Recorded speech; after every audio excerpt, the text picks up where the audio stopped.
தமிழ் நெஞ்சங்கள் அனைவருக்கும் வணக்கம். நான் உங்கள் சக்தி. இது நம்ம ஃபைவ் தமிழ் சேனல். நம்ம சேனல் நீங்க முதல் முறையா பார்க்கறதா மறக்காம சப்ஸ்கிரைப் பண்ணிக்கோங்க. நம்மள பெரும்பாலானோர் நம்ம டாக் வளர்க்குறோம். டாக் இந்த மாதிரி தூங்குறதுக்கு என்ன அர்த்தம் தெரியுமா? முதுகு பகுதி கீழே வச்சு 2 கால்களையும் மேலே தூக்கிட்டு தூங்கும்போது டாக்கள் நீங்க இருக்கிற வீடு அதுக்கு ரொம்ப கம்ஃபர்டபுளா இருக்குன்னு அர்த்தம். டாக்கள் நிம்மதியான இடத்துல தூங்குவதுன்னு அர்த்தம்.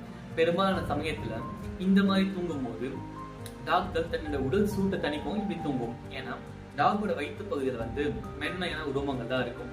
இந்த மாதிரி மல்லாக்கு படுத்துட்டு விட்டத்த பகுதி என்ன சுகந்தவர் தூங்கும் போது டாகோட காலில் வியர்வை சுரப்பிகள் சின்ன சின்னதா இருக்கும். அதன் மூலமா தன்னோட சூட்டை தணிச்சுட்டு டாக்கள் நிம்மதியா தூங்கும். ஸோ உங்க டாக் இந்த மாதிரி பண்ணா மறக்காம கமெண்ட்ல சொல்லுங்க. டாக்கள் ரொம்பவே ஒரு பாசக்காரான ஒரு விலங்கு. நீங்க எந்த அளவுக்கு நீங்க பாசம் தரீங்களோ டாக்ஸ் அதை விட 2 மடங்கு உங்களுக்கு திருப்பி தரும்.